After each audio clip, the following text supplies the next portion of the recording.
کے نام سے جو بہت مہربان نہایت رحم والا ہے۔ السلام علیکم ورحمۃ اللہ وبرکاتہ۔ سامعین، آج ہم بات کریں گے ایک عظیم وعدہ ربانی پر جو ہر مومن کے دل کو امید دیتا ہے اور ہر اندھیرے میں روشنی کا پیغام بنتا ہے۔ سورہ صف کی آیت نمبر 13، نصر من اللہ و فتح قریب۔ اور ایک چیز جسے تم پسند کرتے ہو، اللہ کی طرف سے مدد اور جلد آنے والی فتح، ایمان والوں کو خوشخبری دے دو۔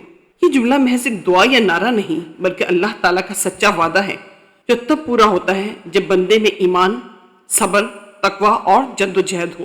قرآن کریم کی روشنی میں جائزہ لیا جائے تو اللہ تعالیٰ نے کئی مقامات پر مومنین سے وعدہ فرمایا کہ اگر وہ اللہ کے دین پر قائم رہیں گے تو اللہ ان کی مدد ضرور کرے گا۔ سورہ آل عمران میں فرمایا گیا، اگر اللہ تمہاری مدد کرے تو کوئی تم پر غالب نہیں آ سکتا۔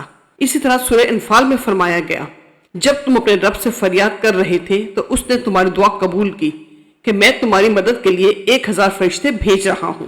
سورہ فتح میں کہا گیا، بے شک ہم نے آپ کے لیے ایک واضح فتح عطا کی۔ سورہ بقرہ کے آیت نمبر 214 میں کہا گیا، کیا تم نے گمان کر لیا کہ تم جنت میں داخل ہو جاؤ گے، حالانکہ ابھی تم پر وہ کچھ نہیں آیا جو تم سے پہلے لوگوں پر آیا۔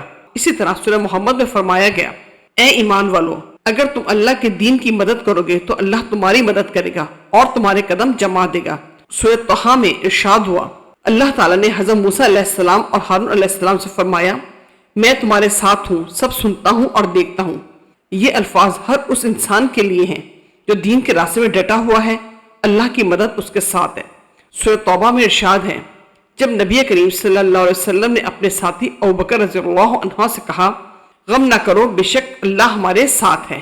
سورہ فتح میں کہا گیا، بے شک ہم نے آپ کے لیے ایک واضح فتح عطا کی۔ سورہ بقرہ کے آیت نمبر 214 میں کہا گیا، کیا تم نے گمان کر لیا کہ تم جنت میں داخل ہو جاؤ گے، حالانکہ ابھی تم پر وہ کچھ نہیں آیا جو تم سے پہلے لوگوں پر آیا۔ اسی طرح سورہ محمد میں فرمایا گیا، اے ایمان والو، اگر تم اللہ کے دین کی مدد کرو گے تو اللہ تمہاری مدد کرے گا اور تمہارے قدم جما دے گا۔ سورہ طہ میں ارشاد ہوا، اللہ تعالیٰ نے حضرت موسیٰ علیہ السلام اور ہارون علیہ السلام سے فرمایا، میں تمہارے ساتھ ہوں، سب سنتا ہوں اور دیکھتا ہوں۔ یہ الفاظ ہر اس انسان کے لیے ہیں جو دین کے راستے میں ڈٹا ہوا ہے، اللہ کی مدد اس کے ساتھ ہے۔ سورہ توبہ میں ارشاد ہے، جب نبی کریم صلی اللہ علیہ وسلم نے اپنے ساتھی ابوبکر رضی اللہ عنہ سے کہا، غم نہ کرو، بے شک اللہ ہمارے ساتھ ہے۔ نبی کریم صلی اللہ علیہ وسلم کی احادیث کی روشنی میں جامع ترمذی میں فرمایا گیا، جان لو کہ مدد صبر کے ساتھ اور کشادگی تنگی کے ساتھ آتی ہے۔ مسند احمد میں درج ہے، خبردار اللہ کی مدد قریب ہے۔ جامع ترمذی میں بیان ہے، رسول اللہ صلی اللہ علیہ وسلم نے حضرت عبداللہ بن عباس رضی اللہ عنہ سے فرمایا، جان لو اگر ساری امت تمہیں فائدہ پہنچانے کے لیے جمع ہو جائے تو وہ صرف اتنا ہی فائدہ دے سکتی ہے جتنا اللہ نے لکھ دیا ہے، اور اگر سب نقصان پہنچانا چاہیں تو کچھ بھی نہیں کر سکتے مگر وہی جو اللہ نے مقدر کیا ہو۔ اس کا مفہوم یہ ہے کہ اللہ ہی مددگار ہے، اصل طاقت اسی کی ہے، اس پر بھروسہ رکھو تو نصرت قریب ہے۔ امام بخاری کتاب الجہاد میں درج ہے، نبی کریم صلی اللہ علیہ وسلم نے فرمایا، مجھے 1 مہینے کی مسافت تک دشمنوں پر روب دے کر مدد دی گئی ہے۔ اس سے ہمیں یہ سبق ملتا ہے کہ نبی پاک صلی اللہ علیہ وسلم کے اتباع، اخلاص اور جہاد فی سبیل اللہ پر اللہ کی مدد ایسے انداز میں نازل ہوتی ہے کہ دشمن دل ہی دل میں خوف زدہ ہو جاتا ہے۔ اللہ کی مدد کے مظاہر۔ غزوہ بدر، 313 بے سر و سامان صحابہ، مقابل 1000 کفار۔ صحابہ نے رات بھر دعا کی، نبی کریم صلی اللہ علیہ وسلم نے چادر اوڑھ کر آسمان کی طرف ہاتھ اٹھائے، اللہ نے فرشتے نازل فرمائے، فلم تقتلوہم ولکن اللہ قتلہم۔ سورہ انفال کے آیت نمبر 17۔ اسی طرح فتح مکہ، 8 ہجری میں نبی کریم صلی اللہ علیہ وسلم نے 10,000 صحابہ کے ساتھ بغیر خون بہائے مکہ کو فتح کیا۔ اللہ کی مدد اور فتح کی بہترین مثال۔ قسطنطنیہ کی فتح نبی کریم صلی اللہ علیہ وسلم کی بشارت تھی۔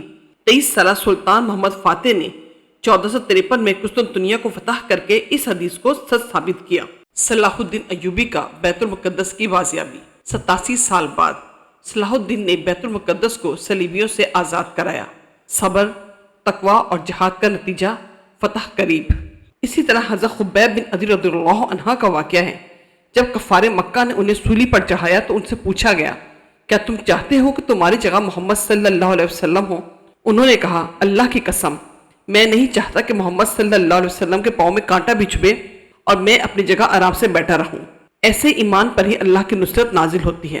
طائف کا واقعہ آپ سب کو یاد ہوگا، جب نبی کریم صلی اللہ علیہ وسلم کو طائف میں پتھر مارے گئے، زخمی کیے گئے، تو فرشتے حاضر ہوئے اور پیشکش کی کہ پہاڑوں کو ان پر گرا دیا جائے، مگر نبی کریم صلی اللہ علیہ وسلم نے فرمایا بلکہ میں امید رکھتا ہوں کہ ان کی نسلوں سے اللہ عبادت کرنے والا پیدا کرے گا۔ اس صبر پر اللہ نے انعام دیا معراج کا سفر۔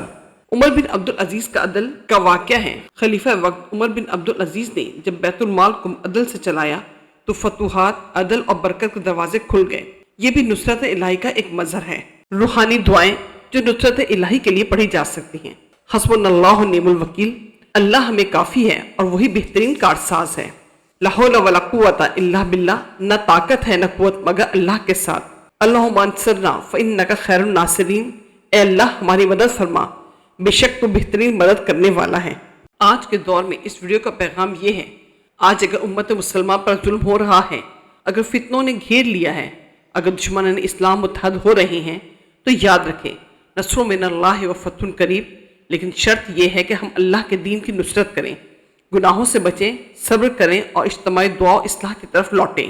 جب زمین تنگ ہو جائے، جب مدد کی کوئی صورت نظر نہ آئے، تو یہی کہنا کافی ہے، نصر من اللہ و فتح قریب، کیونکہ اللہ کا وعدہ کبھی جھوٹا نہیں ہوتا۔ پیارے دوستو، مایوسی گناہ ہے، اللہ کی مدد کبھی دور نہیں۔ ایمان، صبر اور دعا سے ہر اندھیرا دور ہو سکتا ہے۔ تو آئیے ہم بھی اللہ کے راستے پر چل کر اس کی مدد کے مستحق بنیں۔ اگر یہ ویڈیو آپ کے ایمان میں اضافہ کر دے تو لائک، شیئر اور سبسکرائب ضرور کریں تاکہ یہ پیغام ہر مومن کے دل تک پہنچے۔